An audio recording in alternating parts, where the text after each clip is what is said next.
computer. Just let me get that happening before we start getting into it.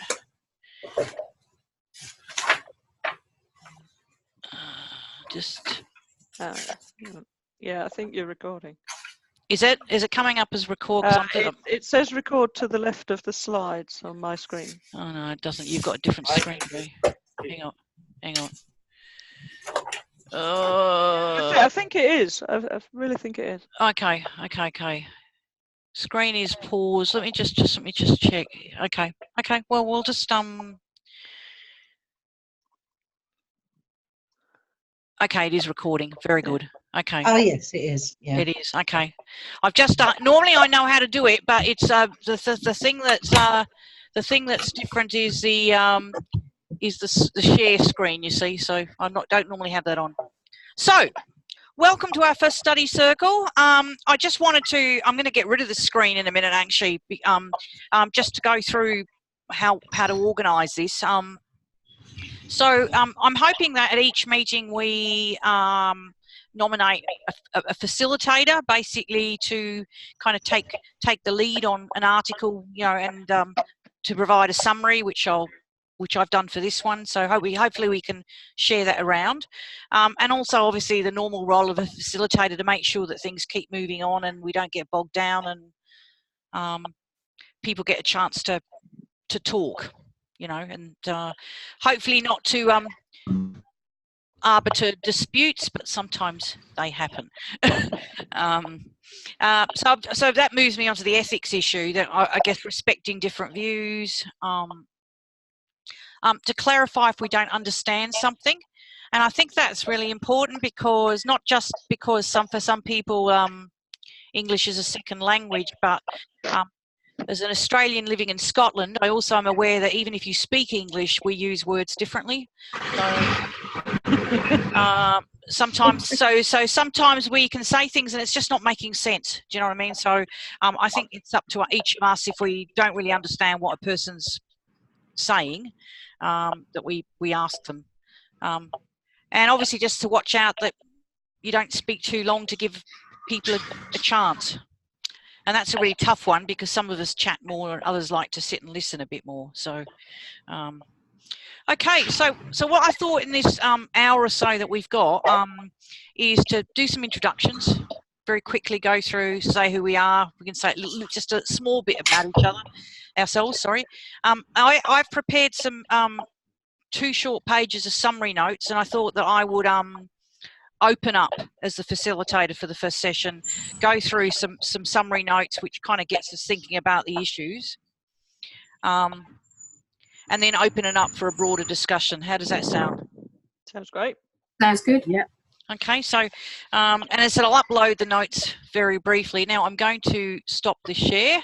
Now what happens, by the way, if you can mute your microphone when you're not speaking, otherwise for some of you, every time you move papers or burp or whatever, that will come up. Okay, so now, and if you haven't used Zoom before, what happens is, as you can see, all our lovely pretty faces at the top, except Juliana, I can't see yours again, you've disappeared. What happens is when a person talks, their image comes on the screen. Okay, so you know who's saying what. Okay, anyway, you'll get the gist of it. That's the thing. Back on, Juliana. That's good. That's great. So I'm Fiona Kumari Campbell, so I'm, as I said, I'm one of the administrators of the group. I've probably been reading stuff about Analista probably since 2010, I think, as a result of the I think I came across her with the BBC documentary, movie. I can't remember what it's called now, but just the single movie, and went to Shibden and then picked up a whole lot of Liddington books, and got into it. And in fact, there was a Facebook group, it's no longer really going now, of some of the people who did the research, so in the early days, so Catherine Euler and others. So and so I'm not a historian. I do some historical research. I am an academic, so I guess the questions I'll ask will be non-historical questions, but they will be, I guess, questions about things that are missing or certain assumptions that are being made. Anyway, that's me. So who's next? Katrina. I'll go through the thing on the order. Katrina. Hang on, sorry, just unmuting. Can everybody hear me? Yep. Yeah, good. So I'm Katrina Atwood. I'm a lecturer at the University of York, bizarrely in safety engineering, but I started off my life as a student of literature and language. So I've done quite a lot of work with old manuscripts, and that's kind of where I'm kind of coming at this from. So I live in York. I've known about Anne Lister for a very long time because I sing in a choir in Halifax, which is run by somebody who works at who used to work at the archive in Halifax. So we've obviously done a lot of concerts in the parish church and so on. So very aware of her as a presence, and a little bit of what local people there have said about her over the last 20 years or so, before she really hit the big time, as you might say. So yeah, so I think, as I say, coming from an academic point of view, what really interests me is language and the way somebody tried to find a language to describe something that there wasn't really a language for. And I think that's kind of where I'm coming from at the moment. Cool. And you're also doing our database, aren't you? I'm trying, yeah. Database of articles. Thank you for volunteering for that. No, it's no problem. Yeah. Great. Thank you. Anne, so you're great. Hello, everyone. So I'm from Paris. I'm French, and I'm a scientist, also a lecturer in English and psychology at Paris University, Paris 5, whatever. Can you turn your microphone up, please? Let's see. Well, it's maximum level, I'm afraid. Oh, okay. There might be a bad connection. We'll make do. We'll make do. Try to get a bit closer, maybe. That's better. Yep. What else? I did a PhD in literature and civilization. My major was women's studies, so obviously I do have an interest in literature and history. So that's probably why I'm interested in. Okay. Okay. Thank you. Your connection's breaking up a bit, but we'll just have to manage with that. So I got the gist that you're from Paris and you're doing work around women's literature. Yeah. Yeah, sort of. Okay. We'll try and get through that. So just so it sounds like your connection's going in and out a little bit, but hopefully you can hear us. Okay. Janice. Yes, thank you. Great to be part of this discussion. I came across Anne Lister in 2013 when my partner Jan and I had our civil partnership celebration at nearby Holdsworth Hall. And one of our friends said, "You must go to Shibden Hall." And so went to Shibden and was completely addicted. So since then, I've been doing quite a lot of reading around Anne Lister. You know, Gentleman Jack has been something very, very significant. I think particularly I've used quite a lot of discourse analysis in the past. My first degree was in English literature, but then since then I've gone into theology, and particularly feminist and inclusive theology. And all of that is really about the use of language. And so I'm interested in the way that that a contemporary group can actually use a particular language of somebody in the past in order to reinterpret it for the future. So it's all that sort of process. So, but really looking forward to learning from just about, from everybody else in our different disciplines. Fantastic. That's really good news. Okay, now, Juliana. Okay.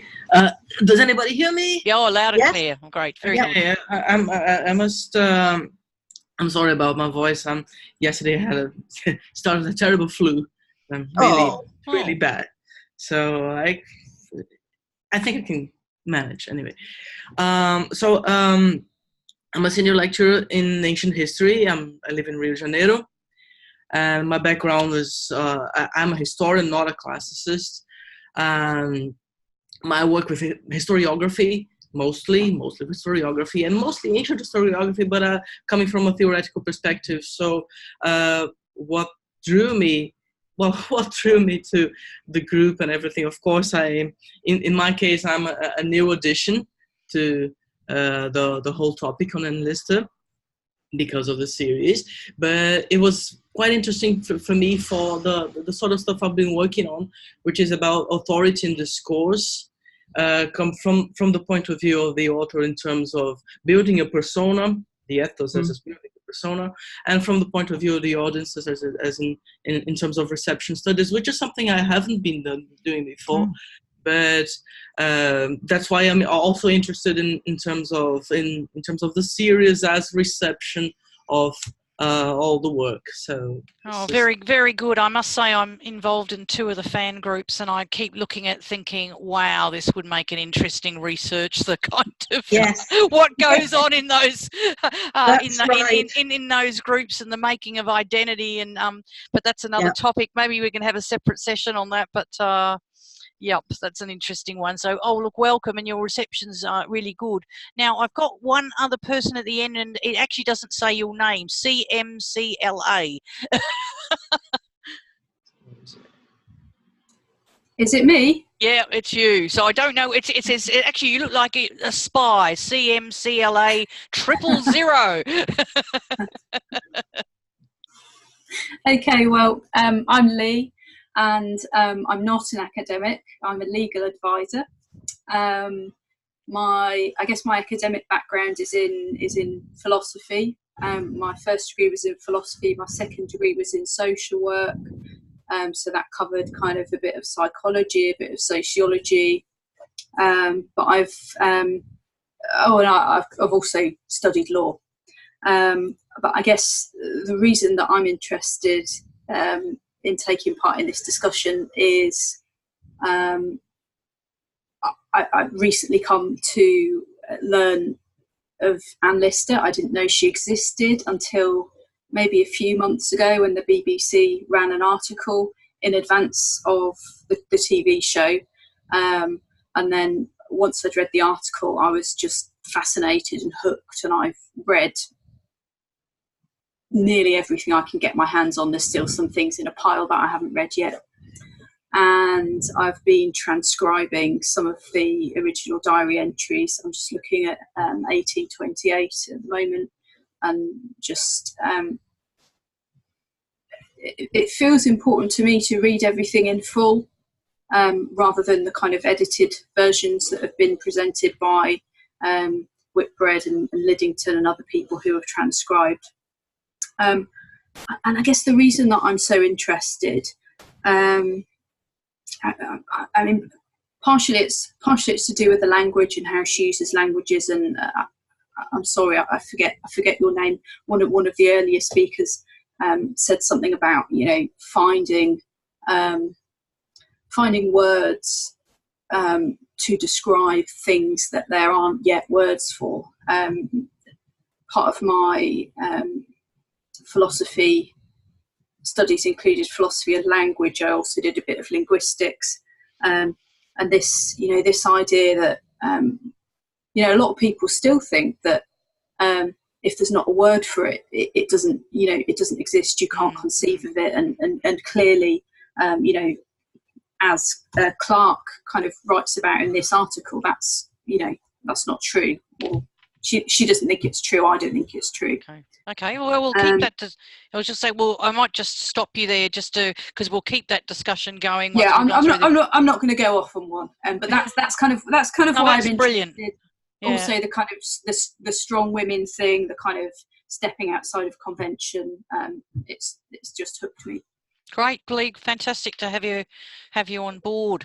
And I realised that I confused you with somebody else who's up there. So I've got 2 more people for introductions. So there is that CMCLA brown shirt. Not brown shirt, blue shirt. Yes, you're waving. Okay, so you need to put is your microphone on? No, I can't hear you. So can you check if your microphone's... Let's try this. Ah, yes. Better? Yes, we've got you. Hi. So you're the one with the spy name. Yes, the spy name. Okay. No, that's the name my parents gave me. Actually, my name is Kathy Clark. I must have missed the entry there to put my name in. So I'm from the US, you can tell from the accent. I live in Washington. I work for Microsoft. And so my interest was similar to some of the others where the series got me interested, and now I've been obsessed and reading everything I can on her. I'm a technology attorney at Microsoft, and I'm interested in continuing to learn everything I can, as well as getting the diaries transcribed. What I'm reading in whatever I can get my hands on, I get a little frustrated with some of the conclusions the historians draw, because they're operating from just smaller amounts of transcription. And I thought if we could use machine learning and artificial intelligence to transcribe the diaries in their entirety and be able to search them and glean meaning in a different way, I thought that would be fascinating. That's so brilliant. Many pronged approach on why I'm interested in it. Okay, look, that's great. I mean, we're such a great eclectic group of people, and and what hopefully will come out with these discussions are some of the kind of strengths and weaknesses of some of the existing research. I think our final person's Eva. Now, Eva, I can't hear you. You've just turned your mic off. No, still can't hear you. Can people hear Eva, or is it just me? No, nobody can. Eva, you need to just check that mic. Can you hear us? Yes, we can now. No, her. No. Can't hear you, Eva.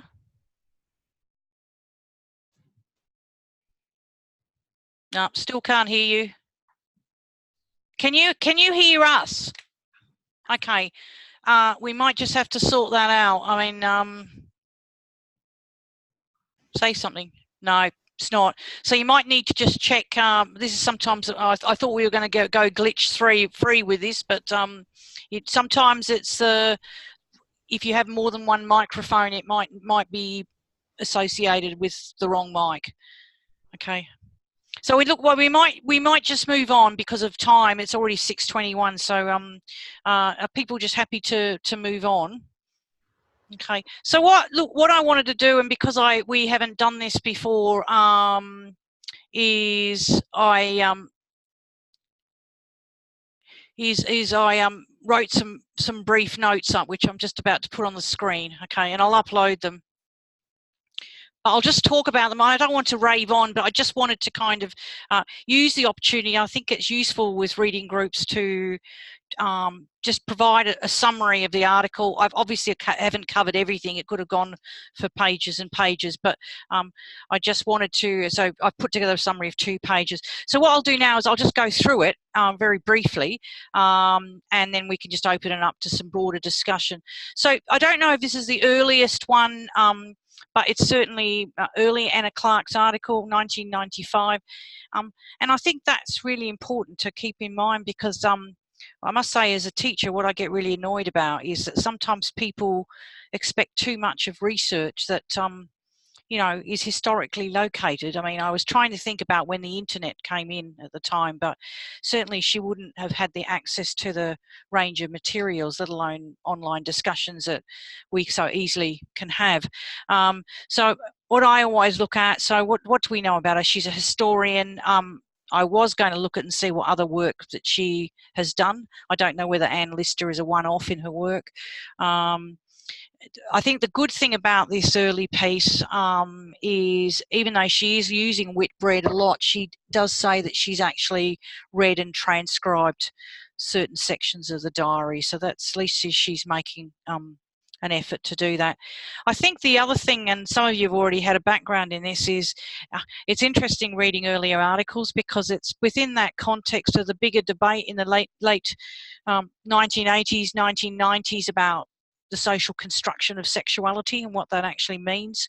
And that was kind of an emerging movement at the time, and also it was a time, particularly within English-speaking academia, that the work of Michel Foucault was quite instrumental in terms of how people kind of understood the social construction of sexuality. So I'm just going to go through a couple of themes that she goes through, and again, it's very much a summary. Interestingly, she only tells us on page 27, so she's actually quite far into the article when she actually tells us what she's going to be talking about. Obviously, she's interested in how individuals construct their own identities. And even the choice of that word identity, you might want to think about that, because this was the era of, I guess, what we call identity politics. Some other people now use the word subjectivity in more of a fluid way, that identities aren't fixed necessarily, but that's her word. She says she's looking at 3 elements, and if you look at the people's own temperaments and inherent desires, material circumstances, what that has an effect on. And she covers that, but actually not all these areas receive equal treatment, by the way. I think the material circumstances area is quite underdeveloped. And then she talks about, which is I think the strongest feature of the article, the cultural representations available to lesbians, in inverted commas, and Anne Lister in particular. So that's quite lengthy. So again, short notes. So she starts off, and a lot of the stuff, I should say, is actually, there's not a logical order to this article. She actually moves around, which sometimes gets a bit messy. But she starts off with a critique of Michel Foucault's work, and that kind of idea of in the 1800s, of that shift from a focus on behaviours to a focus on what we call human typology. So instead of looking at acts, Foucault argued in the History of Sexuality, Volume 1, that that we talked about persons, almost a species, and a preoccupation with the interior life of those, of the self. Interestingly, I mean, she makes some leaps there, and I won't go through the pages. We can bring that out in the discussion, where she just basically says, "Oh well, before this change, these different behaviours were seen as respectable," and that's a debatable point, to becoming kind of perverted and then criminal. I think she, again, I didn't want to go into the theory stuff. I should say I'm actually a social theorist. So, but I think her reading of Foucault is very lean. It's I think it's quite superficial. The other interesting thing is Foucault was writing about what we would know as male homosexuals. He actually very rarely talks about lesbianism. And he was predominantly writing about the Victorian era. In fact, in the History of Sexuality, and I can't remember, he actually gives a date. He talks about the invention of the homosexual. But in fact, Anne Lister's time was a little bit before that. So it's interesting, some of these time frames. And of course, remembering that all this stuff is quite speculative in terms of kind of a linear view of history. I think actually Foucault can help us with some of this. And I was thinking about Foucault's idea of genealogy, that when we're studying at history, we're not just looking for patterns, continuities of thought and behaviour and practice, but we're also looking for discontinuities, so things that don't make sense, contradictions, paradoxes. There could be an attitude towards lesbians in Halifax, but it could be different from London, for example, existing in the same time frame, but discontinuities exist. And of course there's class discontinuities too, but again we can cover that later. So that's then she goes on to subcultures and identity and friendships, and she's written lots of stuff on this in the article, and it's a shame, it's all over the shop, it's all over the place. So the assumption is that there needs I think throughout she makes this assumption that there needs to be a degree of certainty about, this is my identity, before subcultures can form. And that might be a discussion that would be great to have as a group. I mean, do you have to have people knowing who they are, what they are, how they are, before they gather together as subcultures? And I think it's, I mean, she almost, you get a sense, and there's a number of phrases in the article where she says that,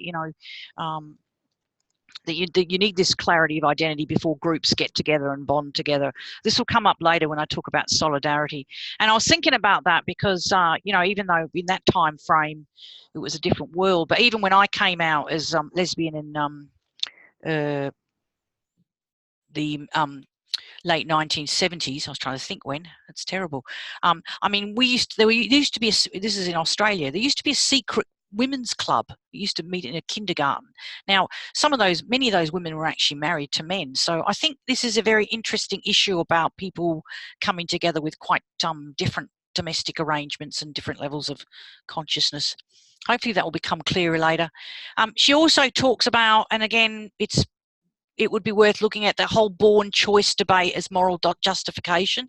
And that's an issue today, the idea that you're born that way, it's in your nature, and therefore morally non-problematic. And that would be useful for people who want to pick up some of the theological issues there. I did have a debate with her about, on page 24, this is the only one where I thought, whoa, you're making a huge assumption here. On page 24, she talks about homosexuals twisting expert definitions. And that's when she's having a discussion about the rise of pathologization. Sorry, where on the page? But it's on page 24, and it's towards the bottom. Okay. It's about 4 lines up from the bottom of the of the page. And, and as I say, we can get into a discussion about it later, but the context of just what she's saying is that shift from, you know, kind of this is what people do to kind of pathologized and, you know, deviance and all that.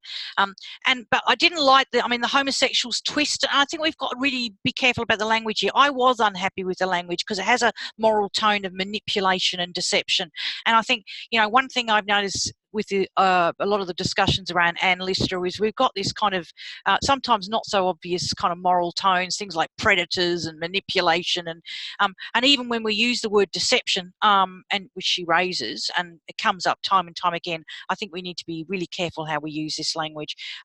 I actually use the word, if you're not familiar with her, Gayatri Spivak, and she uses the concept of what she calls strategic essentialism.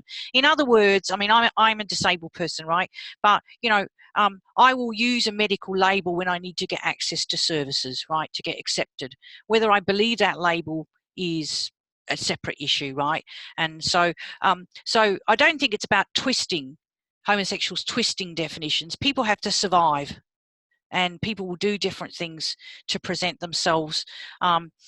If pathology means that they're going to get access to, you know, psychiatric treatment back in that time or whatever, people will go with that. So again, I've just said that people might use labels in terms of presentation of themselves in public. Whether they actually believe that label is a question. I mean, certainly sociologists and psychologists are looking at that, right? And I've just put the nearest example for modern day, and it's very hard to bring present circumstances to the past, but there is an example. Some of you might have heard of body integrity identity disorder. Have people heard of that? No one's heard of that? That's for people who want to have their limbs cut off because they don't feel whole. They feel disabled with a full body, right?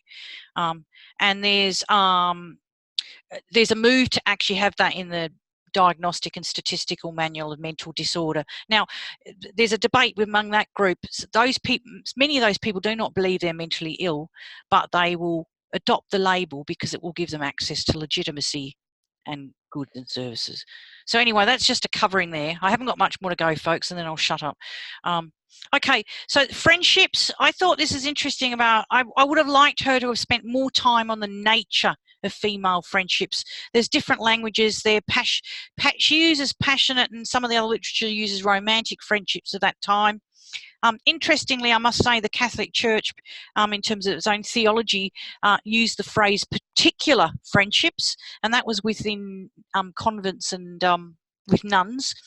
And what are the boundaries? And I would have liked to have that teased out a bit more, and that's a really interesting area of work. I mean, when do people cross the line, and when is that understood as something else, and there's transgression?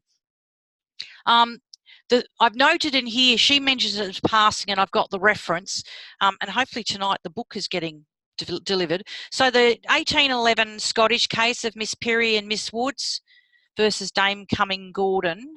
Have people heard of that case? Don't know if you got your microphones on. In what page is that? Oh, I don't know where she mentions it. She doesn't mention. Oh, actually, no, it's still on page 24 at the top, but she doesn't mention the name of the case. So I'm giving it to you, right now. The teachers. Yeah.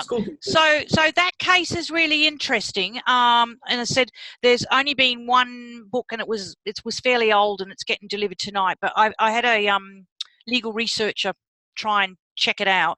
That case is still not being published because it was seen as offensive. So because I wanted to get the case notes for it. But what's really interesting about that case is in 1811, people keep saying that, oh, well, this is a thing that can't be named, or people didn't know about lesbianism, etc., right? This is an interesting case, which is why I wanted to see the transcript. It was the idea of lesbianism, not that word, was conceptualized in aristocratic circles, and that's despite the courts, and that might have been for political reasons, inability to countenance the existence of lesbianism. So in fact, these women won the case. They were accused of having a relationship with each other by this Dame Cumming and Gordon, and in fact, it was they won the case because the courts didn't believe it was possible to have lesbianism. But what I was interested in that, and it's not in the article here, by the way, is what were these two women actually accused of? What was it termed? And I've written it there.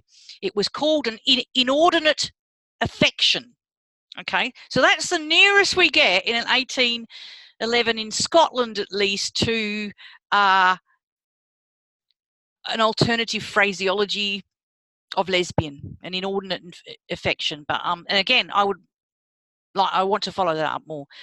Again, just very quickly moving through the idea of lesbian identity. I felt that she emphasised it's growing and changing, but I don't feel she teased that out a lot more. And in fact, actually, whilst there's been lots of research done on Anne Lister, if you were going to do an article on lesbian identity at the time, it would be really interesting to look at the case of Anne Walker, because in terms of how she negotiated conflicting subjectivities, and so I've just put that there. I think the strong bit of the article is the battle to read between the lines. I mean, again, 1995, this woman's going through, giving us a sense of the text that Anne was trying to kind of make sense of, but also that, again, early access to the diaries, some of the games that she used to play. I'll get the woman that I'm interested in to tell me a bit more about herself before I tell them about myself. In fact, I might not even tell them about myself. The other art area, and again, more work needs to be done. This is Mrs. Pickford. She's mentioned in passing in the article. Now, for those of you who are not familiar with Miss Pickford, Miss Pickford appears in the diaries to be someone who resembles in many ways Anne Lister. She was a woman who was clearly self-aware of her sexual identity. She was a masculinized woman, but Anne rejected that association. She didn't want to get sexually involved with her, but also there was a lost opportunity of solidarity because she was too much like her, and as Anne said, and I'm just paraphrasing here, she was more interested in kind of more pretty feminized women. But I think that would be a really interesting thing. The article discusses the idea of solidarity. I've just put here, and again, for those of you who've done more work in this area, I think the idea of solidarity might have been quite controversial at the time, particularly in terms of some of the political movements. Solidarity occurred primarily by way of class, religion, and location. We don't know much. I mean, one of the things about a lot of the work in this area and the chat and the fan groups, I keep looking at this and I'm thinking, yeah, but what about the poor women? What about the working class women? You know, what if Anne's own servants wanted to have relationships with other women? What about lesbians in workhouses, prisons, and asylums? So I've just put question marks there. Finally, nearly done. Sorry, I didn't want this to be as long, but the introductions took a bit of time. She said she's going to discuss material circumstances, but again, I thought that was really underdone. I mean, she just basically, money provided opportunities, respectability was a restraint. I would have liked to have had more of a discussion about ownership and power and economics. I mean, obviously Jill Liddington does that later, but given that she said she was going to do this in the article. Also, I think yes, it's in a history journal, but very little said about the idea of being single.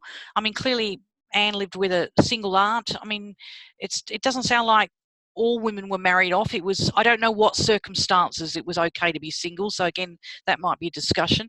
There was no mention, even though she was Anglican, there are Anglican nuns.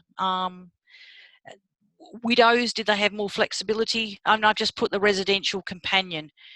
The final bit, there's some good stuff on cultural representations, but she also made a lot of conclusions that weren't supported.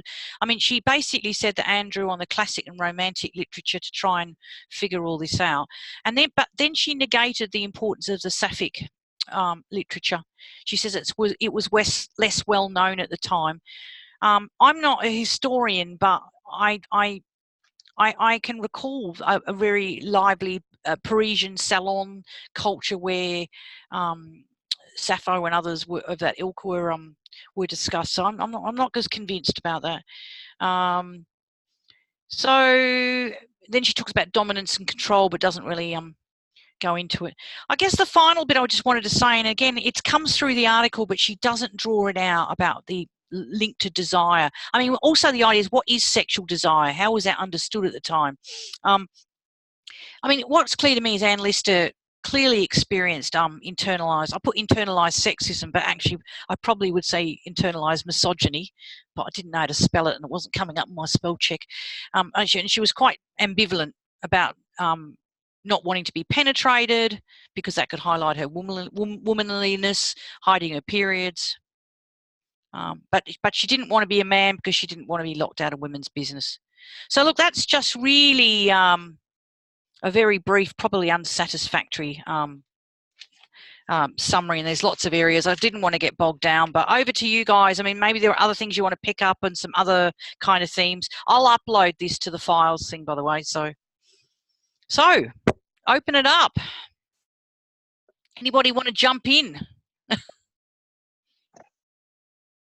Yep, Juliana just turned. Yep, great. Just thinking in terms of dividing the topics in the article, I think one of in the beginning, one of the way she does that is to divide her influences between the classics and literature and romantic literature. As I said, I'm not actually a classicist. I work with ancient history, but I'm not a classicist in formation. So I'm. If she asked me if I read the Sixth Satire by Juvenal, I would unfortunately say no. I haven't. I have read something about Juvenal. I'm not sure. I was going to ask a friend of mine. She's the one who works with this sort of thing, about the translations of Sappho, because here it's a bit. Inconclusive. I can't understand from what's written here whether Sappho was read as we read her today or not. What I do know is that they were translating her as her relationships as relationships with men, and we do know that Anne Lister could read and translate Greek. I don't know in which level. That's something in the future that I'm interested on. I think you get sort of knowledge she had. Yeah. I was going to say, I think I certainly in more recent work, I get a sense that she was reasonably proficient, and if she had some difficulties, she would go and get some advice on it. I think with regard to Sappho, I think a lot of it wasn't even found until the late 19th century. Yeah. That's my impression of it. There is quite a good book. And I've forgotten who wrote it. It's called The Sappho Companion in English, and it is worth having a look at about the tradition in English. But I don't think much of it was found even in the Greek. Companion, the Blackwell Companion? Yeah, no, it's not. It's just called A Sappho Companion, and I can't honestly remember who wrote it at all. It's not a Blackwell's one. Anyway, sorry, I just thought I'd jump in, but I'm pretty sure. When it's just that name, it's the Brill edition. When it's just the name. Yeah. But certainly in English literature, there's a big thing for Sappho round the end of the 19th, beginning of the 20th century, but I don't think there's much before that. Yeah, that's why I was just going to say, I mean, I think it would be interesting to see if there's any work. It might not be in English, it might be in French, about the Parisian salons and stuff like that. I don't know. I think they knew the name. I don't think they knew much else. But anyway, sorry, I didn't mean to jump in too much, Juliana. Sorry. No. Yeah. And what I know about them is the 18th century salons, and so 18th century Illuminism of the French and the Scottish. But you are, of course, you know about this more than I do. And one thing, it was just putting this into the discussion. I have absolutely nothing about this, and the article doesn't say anything about this either. But there's a very popular classical author that she knew about, and she read, and she told other women to read. And there's plenty of lesbian stuff, which is Plutarch. Plutarch, all right. Life of Lycurgus from the Spartan women.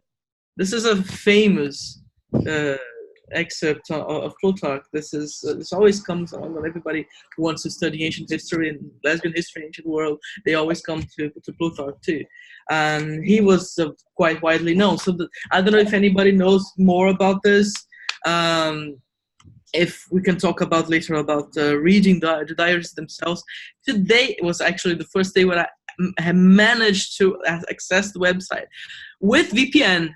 I don't know if they had some sort of, I don't know, it's weird. Why would they not allow people from outside of Europe to access the website? But just with VPN, I was able to access it. And I don't know if there's Plutarch anywhere.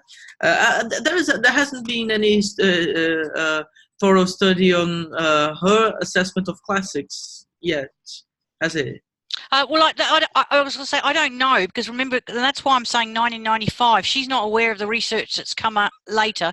I think there has been, and that's why this bibliography that we're putting together is important. But, I mean, apart from the study, of course, the big issue is the interpretation of that, you know, so... Yeah, I was just dividing the topic and saying a couple of things about the classics. And, of course, there's always the second part about romantic literature. I like to talk. Please, people, talk too. Sorry. No, well, what did other people make of this article? Again, not being too hard on it. It was quite radical, actually, 1995. So, yeah. What did other people think about the piece? What did you what did you learn? Are there any questions you think you'd like to follow up with it? Yeah. First, what you said about the 1811 trial, quite a lot of it in Suppressing the Love of Men, the book. I don't know if anyone has read that. What's the name of the book, sorry? Suppressing the Love of Men. Okay. No, I've not read that. It would be good to write, put that on the Facebook page link. She's the one, by the way, that's the woman who also wrote about the Scottish case. So, but she's about 3 or 4 pages on it. Right. It's all about romantic friendships. So you mentioned that. Yeah. Okay. Very research. About the article, one thing I noticed was, and it may be because the state of research on her diaries wasn't quite as up to date as it is now. She mentions that Anne called Eliza her husband, whereas if you read Cahu's the earlier life of Eliza Reid, it's Eliza who calls her husband. Yeah. And I think that's you're breaking up a bit there, but the point that you were saying is that for those who didn't hear was that Eliza was referred to as her husband. So you're seeing what these kind of shifts about gender norms, isn't it? So obviously at some stage she moved into a different role there. And I think it's interesting that Eliza as a husband is a coloured girl too. I think that's more fascinating. No, it's not Eliza is the wife. Oh, she's the wife. All right, okay. In the article, she says the contrary. Right. Right. Sorry, you're breaking up heaps there. Sorry, it's hard to. Janice, did you want to say anything about your impact of the article? What you? Yeah, I mean, I enjoyed it very much, given all the provisos that you make, Fiona. What an area that I felt needed more consideration. She looks to the past quite a lot, but what about gender norms as they would have been understood at the time that Anne was living?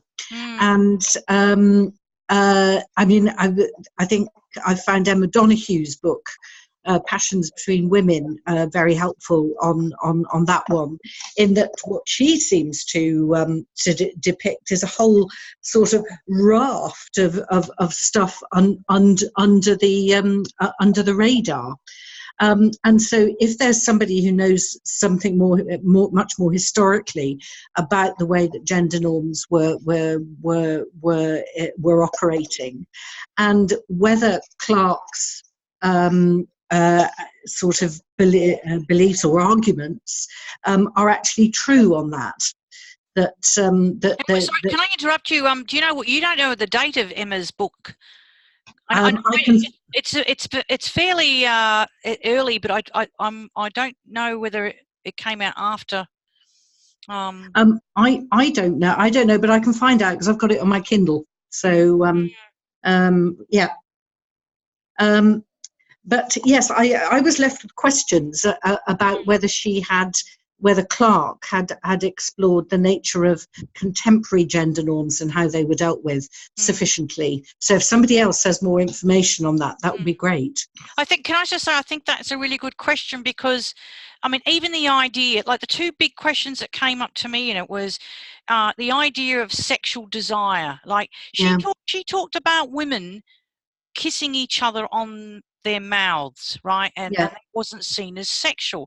Now, you know, she didn't say. I was thinking, was that just kissing, or was there tongues involved? I mean, like, I was just trying to, even how the notion of what is sexual, what is not sexual, and then that border. And I said that's where that Scottish case is quite interesting, because obviously there was a line, and it was called an inordinate affection. But I think Has anyone read that bit in the diary about when she goes to visit the ladies of Llangollen? Yes. Yeah.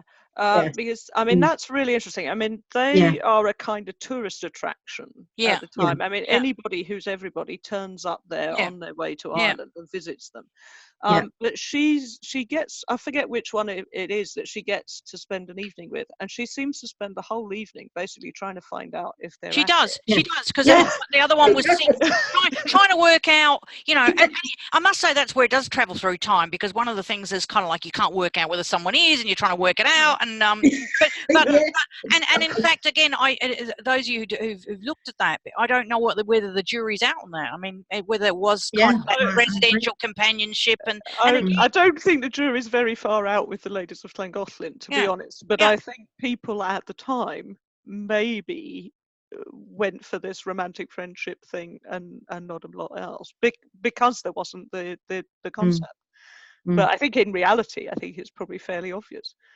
But well, either way, they transgressed, because they effectively, you know, said stuff you to the families, and they left and they took off, you know. So it's that in itself, must have been something big. Quite. Yes. But it also becomes to that. I mean, she raises issues in these articles that come up today. I mean, you know, can you call yourself a lesbian if you're not having lesbian sex, or if you're not in a relationship? I mean, it's kind of really interesting, this sort of stuff with those. Again, where are the desires of lines? I mean, those of you who've done work around literature and history in this, I mean, I'm interested in this idea that even certain sorts of touching and stuff can be seen as not sexual, whereas these days we go, hang on a minute, there's a boundary here. And the sleeping together. you know, I mean, for us, if you're going to be sleeping with two women sleeping together, you're beginning to ask more than just a few questions. But for them, it was there was nothing. When she sleeps with Mariana over many years in the next room when they're traveling to Charles, you know, it doesn't seem to be enormous, apart from one particular time when Charles is snoring in the room next door and they share a bed, but Anne Lister goes into the other bed in the morning to make it look as though it was slept in. Which, but I was just going to say that 1811 case is interesting in that respect, because this was supposedly meant to be a wealthy women's school, but they only had 2 rooms, and so I think there were like, you know, 10 in a bed. And in the second room, and this is how the allegation happened, the second room there were students and the 2 teachers who shared a bed, right? So the sharing of beds was not seen in any particular way, but where this came out is one student said, I heard certain noises and saw certain movements, and it was that allegation. It wasn't that they were in the bed together. No. Any other responses from people? I mean, I think yes, Juliana. About the idea of 2 women sharing the same bed, it's still considered as something normal, depending on the place that you're talking about. I remember in 2005 I was in Romania with the girlfriend at the time. We were traveling around the country, and most of the places we went to, if the rooms were full, almost fully booked, we didn't say anything. They were already offering us a double bed. Yeah. In Romania, which is a incredibly homophobic place. So in terms of, for instance, walking with hands together, this is, depending on the places, is still accepted. So also, I guess, underlined in all of this, and the story of the 2 Scottish teachers as well, there's also the idea of, and I wanted to ask you about this. Is this the source for that urban legend about Queen Victoria saying that she wouldn't allow it's not. But I think that's where the legal scholars, it would be really interesting to see how many cases. I mean, her one wasn't a law case, she was asked, but no, they're 2 quite distinct things. And again, this comes back to, there's a double reality, isn't it? These things are going on, people are aware of it, but the law itself, for all sorts of reasons, maybe it could have been for reasons around inheritance law. I mean, this stuff opens up a can of worms, doesn't it?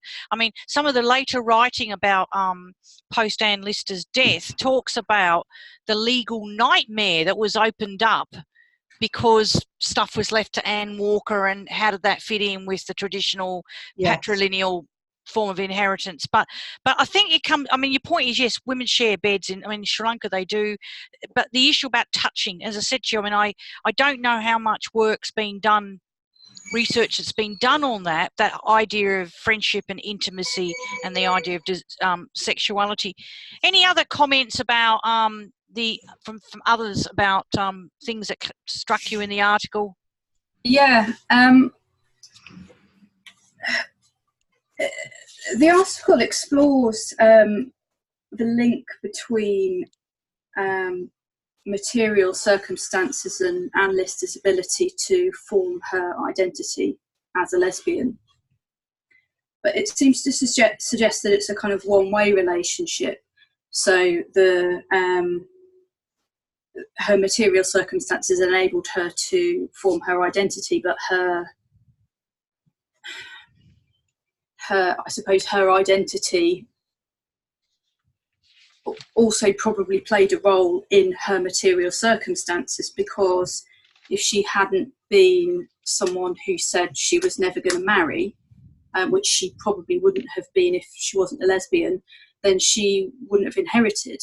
And if she hadn't inherited, then she wouldn't have had the ability to for example, have a female partner, not need to marry for money, get away with the things that she did because she was important, and also the kind of the other relationship I think that is discussed, that I think goes two ways, is there's the idea that through the cultural ideas that were available particularly in the Greek literature, Anne was able to form her identity by drawing from those cultural sources. But I suppose the other, what struck me is, would she have sought out those sources had she not been a lesbian and been looking for ways to understand that? Yeah, and I think you're right, and it really needed to probably be a bit developed a bit more about that, isn't it? Because she went out of her way to try to find these rare first editions. It wasn't something that was just sitting in the library. So, I mean, I think, what could have been explored more is how her kind of innate feelings also were responsible for the rest of her identity that she constructed, as a scholar, as someone who is, became a member of the landed gentry and so on. It's more complicated than a one-way relationship. Yep. Yeah, I mean, I think you're right, and that comes back to that issue of it's a chicken and egg thing, and to, and I mean, and where you draw the. I mean, she was clearly a forceful woman who was annoyed that she couldn't get access to traditional education, so self-educated, and actually they mention here and in other books that there were certainly so-called heterosexual women who also did that, who kind of went against the grain, so that bit might not have been been totally unique. I think the issues that you raise are important, mind you, and I think Jill Liddington's book probably focuses more on some of those issues around power and governance, and how she was able to assume her role in that area. But yeah, and then of course that raises the issues about, well, what about the women who weren't in that circumstance, and how did they shape? Because you only really get things like Sarah Walters, which is fiction, the kind of tipping the velvet and her other two movies, but you don't really hear about the lives of these women. I mean, how disempowered could you be? And okay, so any other kind of things here? We just I can keep going. I think I gave it an hour and a half as roughly there, but other kinds of issues in terms of research, things to follow up, and yeah, there was a bit that came out for me, and Janice, I think it is, might be able to help with this. So I've always been intrigued by the conflict almost between Anne's awareness of her sexuality and her kind of enjoyment of the badness of it in some regards. So she seems to actually enjoy that kind of self-flagellating sort of thing in places, and her religion.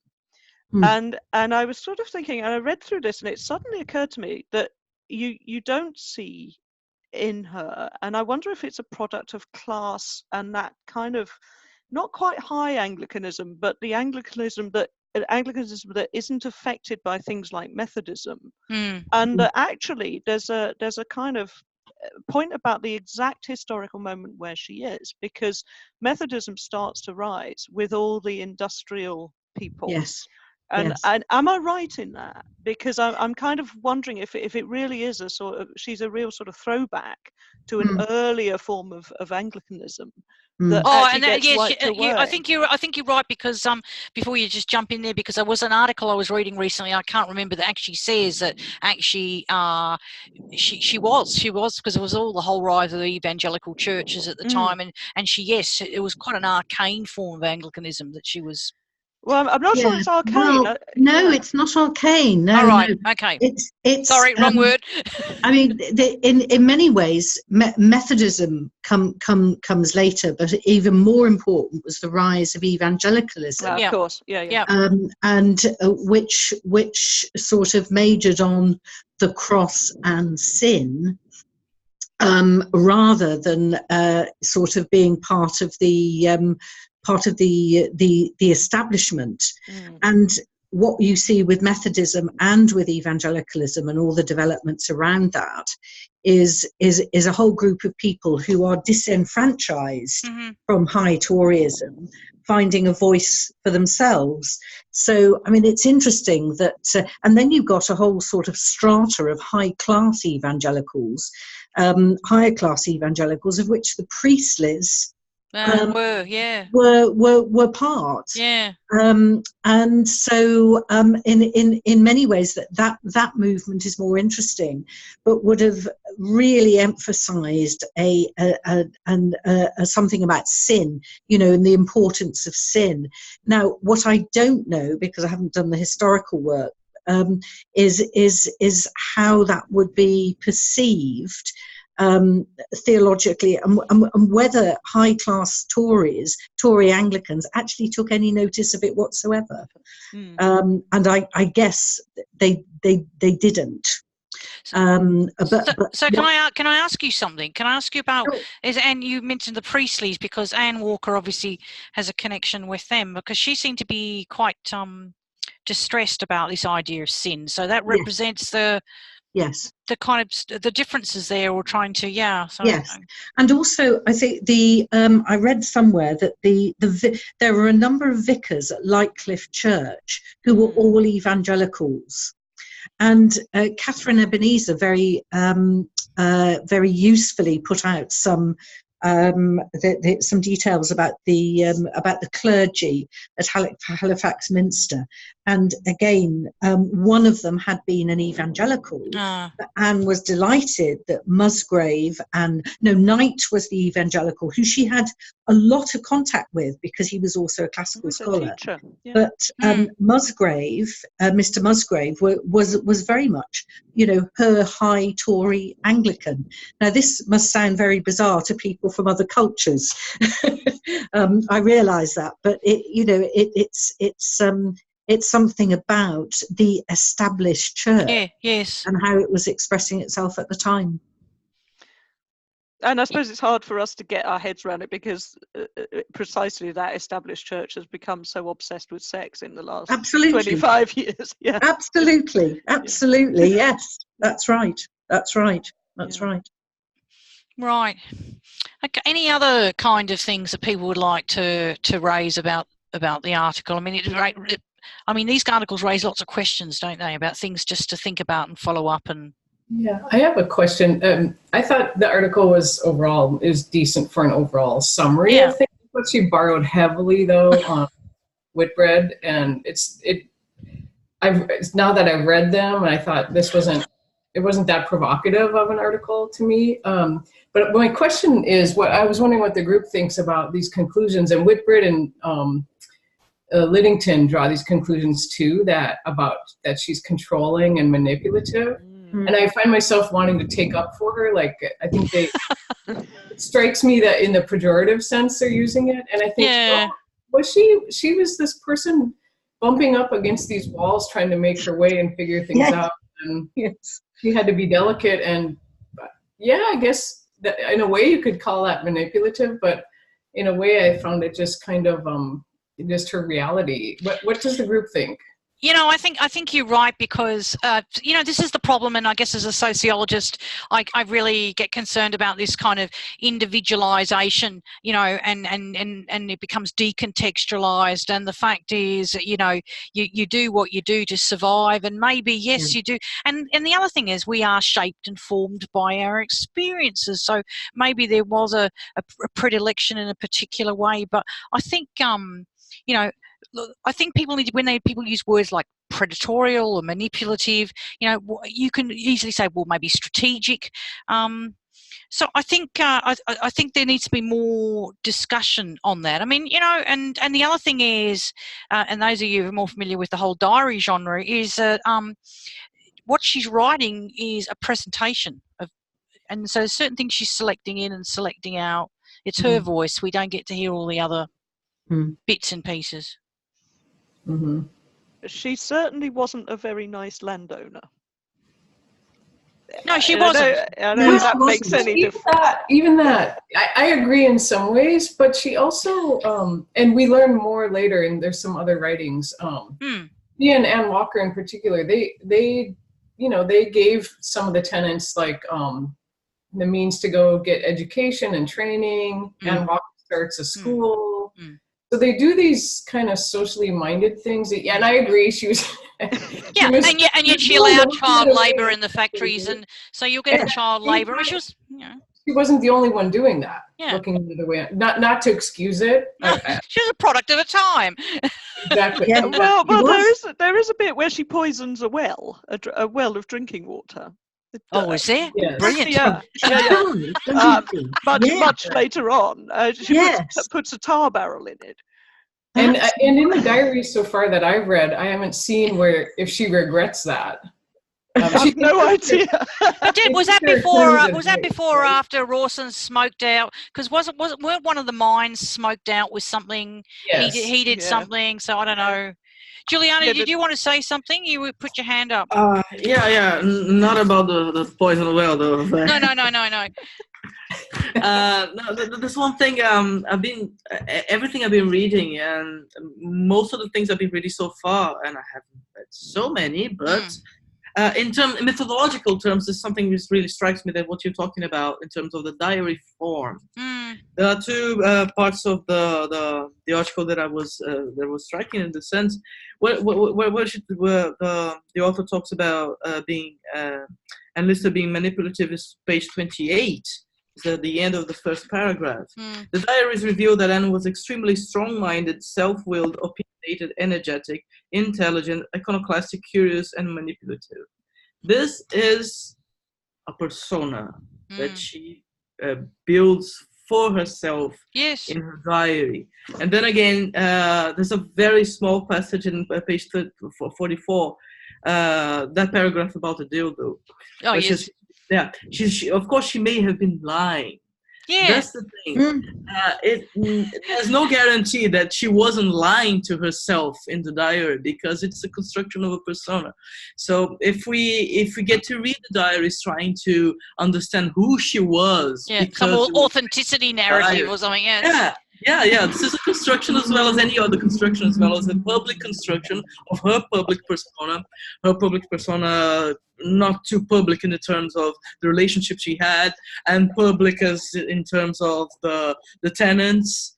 All sorts of public presentations of herself were constructions, and the private presentation of herself is also a construction. Yeah, and I think you're right, and there's contradictions within it. And I think the point about having some kind of software or some way developed to read the diaries as a whole becomes important, because the other issue, and I was so angry about that other book that's come out. What's the name of the woman's name? Angela.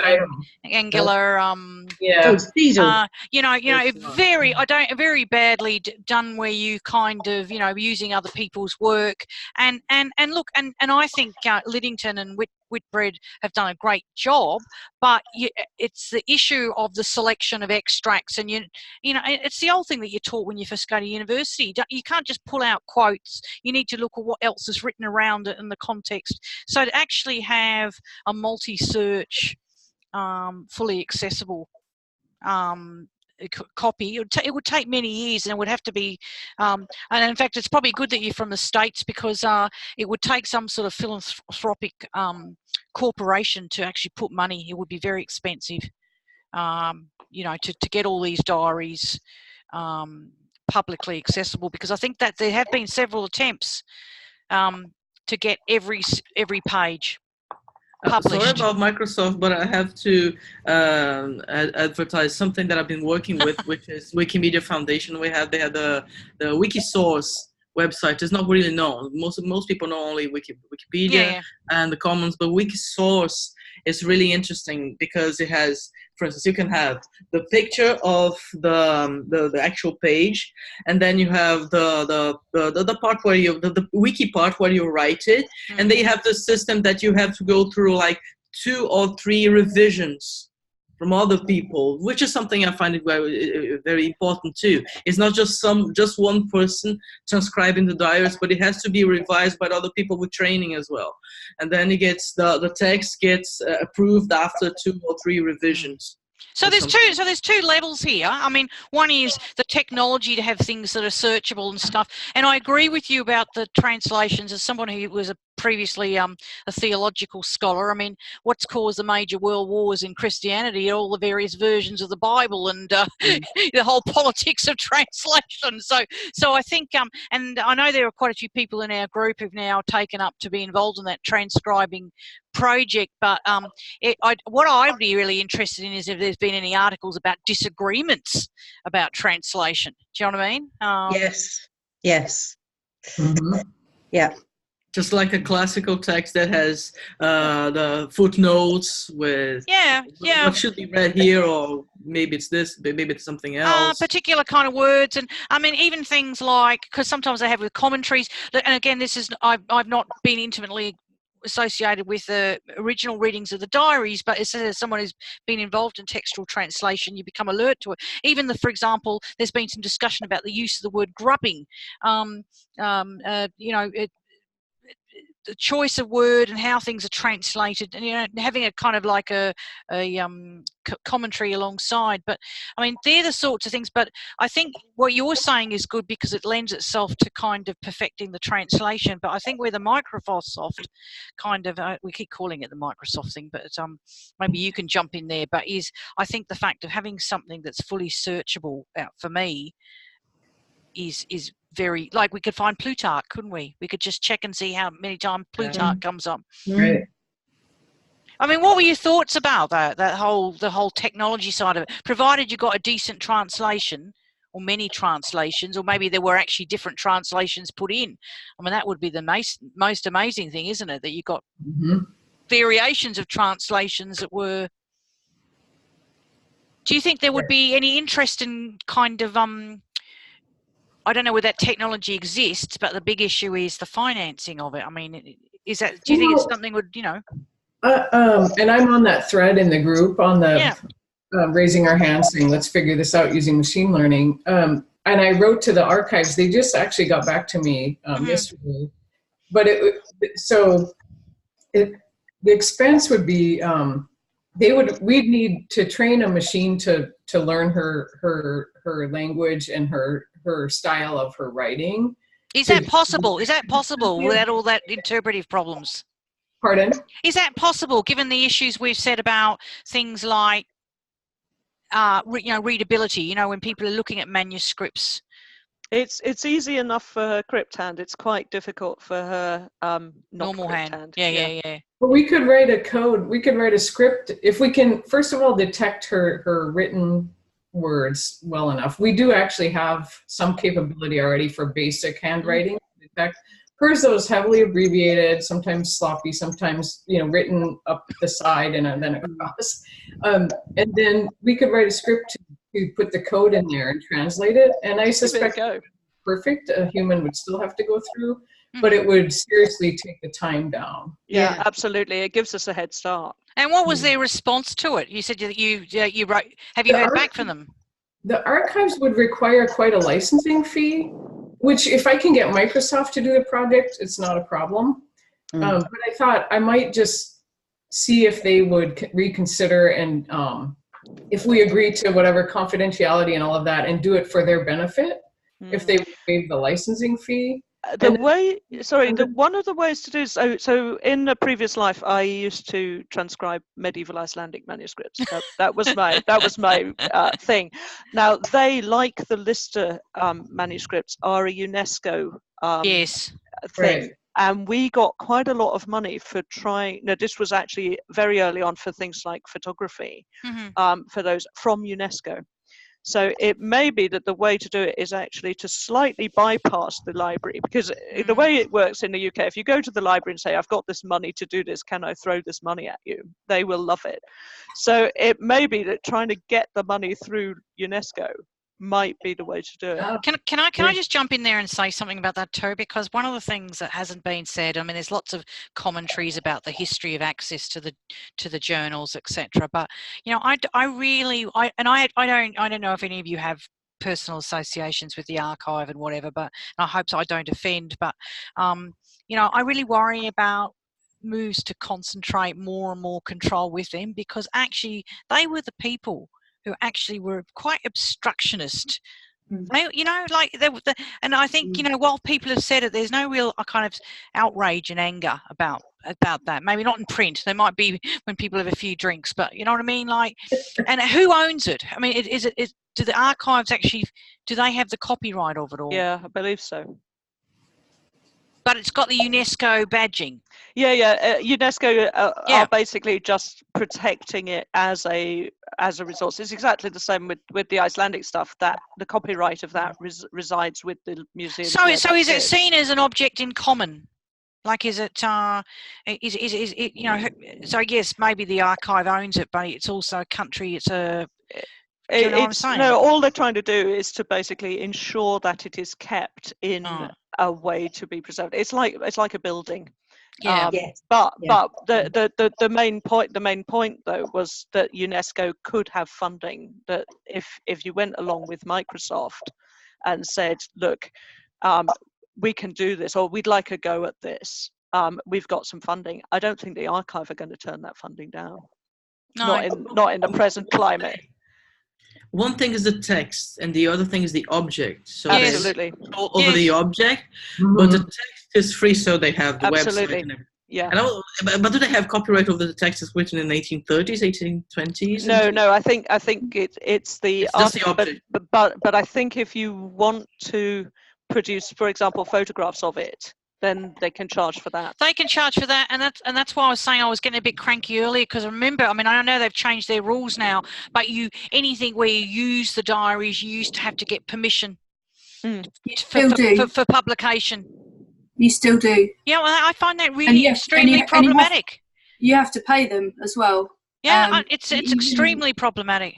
You just want to use because the images are available online of the diary pages, and that's what I'm transcribing from. If I want to use those images on my blog, I have to pay them. The images are copyrighted.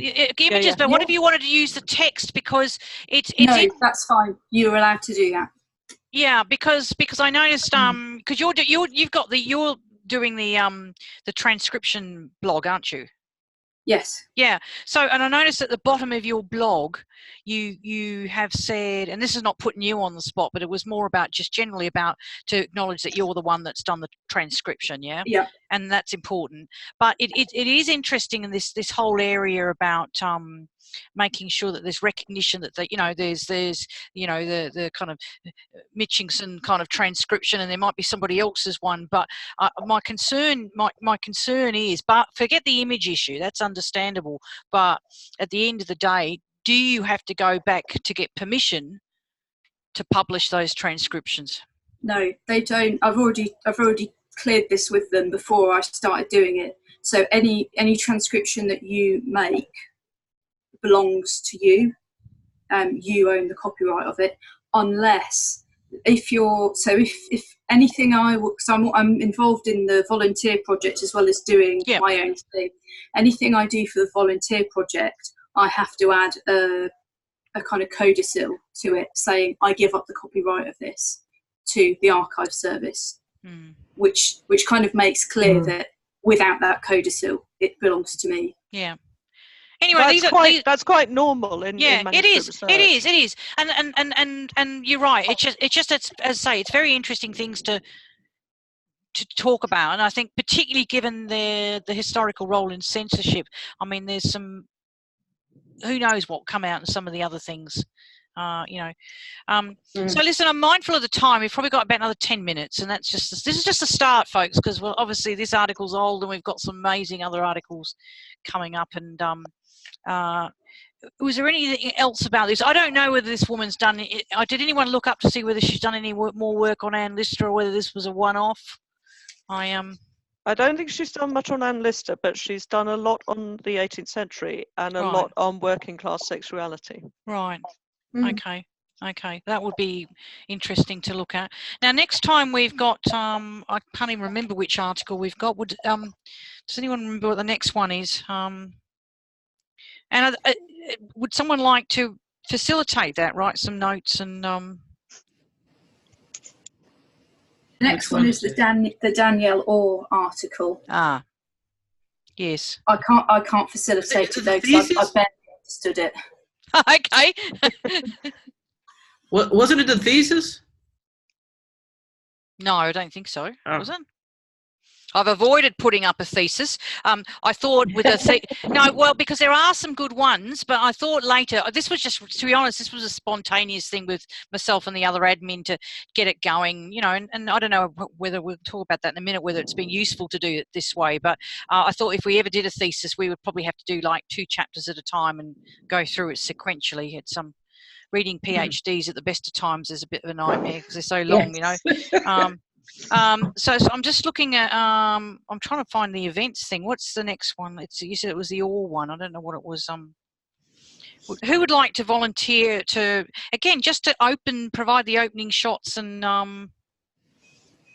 frame.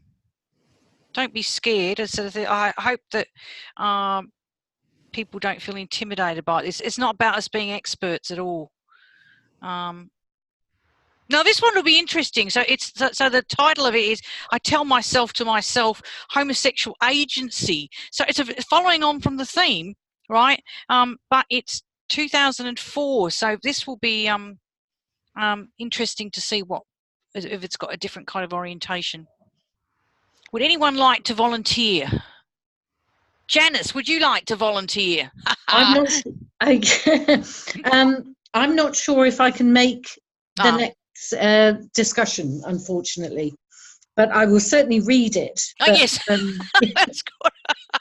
and if I can, I'll have a look at it with a view too. Okay, what about you, Katrina? I'm going to start dobbing people in. I'm the same. I'm not sure if I'm going to be around either, okay. I'm afraid. Okay. Well, look, we'll have a think about it. The thing is, we'll have a think about it. Yeah. We can have a think about it because each events page, you can actually have you can have a discussion within it, right? So I'm just keeping them rolling over. Has it been useful doing this? Like, as against just sitting there on a Facebook chat and hugely. Yeah. I think it's really good. Yeah. I mean, I think we kind of, obviously with the introductions, it probably took a bit of time. And look, I think we'll sort of warm up, but I think it's also an opportunity to, get to know people and draw on people with different perspectives, because we're a real mixed bunch. And I think that's the strength of the group. It's great. But also it's a way of saying, well, okay, where are the research gaps? I mean, as I said to you, with the with the Angela book, I was, and I've suggested that should be a discussion itself of that book, because I'm quite concerned about poor research, purely from the point of view of poor research standards. I guess I'm putting my academic hat on here. It's not about the topic; it's about, well, there's certain kind of standards you have, and I'm surprised it got published, to be honest. But hey, I've seen worse published. So, but she's not exactly as an academic in terms of her profession, is it? No, well, no, she's not. But you know what? She's got a lot of money because she's got another book coming out. She got a grant, a big German grant. Her and her partner then went on the final travels. I can't remember what the time parameters are, and that is also now becoming. So it'll be a bit of a historical kind of thing again with the diaries, but then also will be kind of that experiential travel diary thing for the two of them, and that's going out into a book as well. So, well, I think she'll have to have read those herself, because the transcriptions of those aren't out there. Exactly. So I think, but the thing is, even though it begs the question, you know, because you say I tried to look at her background, and on one hand, she's not saying she's an academic, but she has it, and the issue is it's still presented as a scholarly monograph, and that's my concern. That's my concern. I mean, I was reading a book on something totally different today, folks, or totally off topic, but it was written by a journalist. And it's clear in that one that it's not just an autobiography. The person says, look, I've looked at research. There's no citations, and that's the difference between that sort of literature. But what she's done, there's really a poor acknowledgement of sources.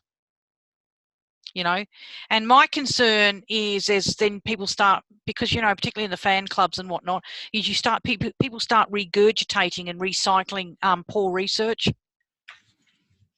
Yeah. I mean, even the other book, which I must say I've only just read it because I've read so many Ann Lister books. The companion book's very basic, so I kind of only read like a chapter at this stage. But again, I thought it was almost too basic. So it's about the sourcing. We need to make sure that what anyone says, that it's accurate. So what I understood about the fact that this book is portrayed as a scholarly. First, that they have her video on. Yes. Her talk in Georgia, where it's written Dr. Angela Style. Yeah, that's right. Yeah, doctors, but maybe she has a PhD. But first thing I did when I got this book was take a look at the notes here at the back. Yeah, so, as we all do. And it looked very German, very systematic in German sense. I haven't checked all of them because I still don't have all of the other books. Some of them just arrived, and I have. I'm missing No Priest But Love, and that's coming out. Right. Yeah, there's still arrive here. But in terms of, I'm going to be the one who maybe I should read it again. But at first, I thought I was trying to have an exercise of trying to defend it to see what happens, because first, one of the things the book is attacked is the fact that she hasn't transcribed the diaries, and it's kind of a strange thing for me, because the author I work for the most is Tacitus. I haven't transcribed the medieval manuscripts of Tacitus in order to be a specialist in Tacitus. Yeah. Of course, one thing is Tacitus and medieval manuscripts, and of course, it's something completely different. But in a sense, if we have the diaries transcribed, edited, and revised, anybody could do such a thing. Exactly. Provided they do it correctly, of course. But the problem is that the transcriptions are kind of all over the place in the sense of they have 1-2 books here for this period, and we kind of know what's going on with I'm not really sure, but we can track down what people has been doing so far. Lee, I don't know. I didn't know it was you. So glad to. Yeah, she's a woman in disguise. But I think we should have again, we've set there's Studycircle 2 and 3. Maybe the fourth one, and maybe because it was a lot of interest in it.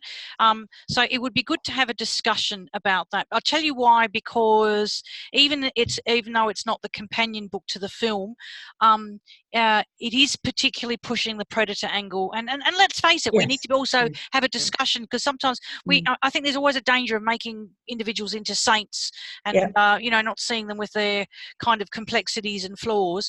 But so I think we should do that. So if you haven't got the book, go ahead and read it. I don't know if there's any pirated versions that are around if you don't want to pay for it. In the sense that some people are very angry about the book. That's all. But somebody should have a German edition of this. Yeah. Because translation. Well, I think I was talking about the word she uses in the end, beast. Yeah. Yeah.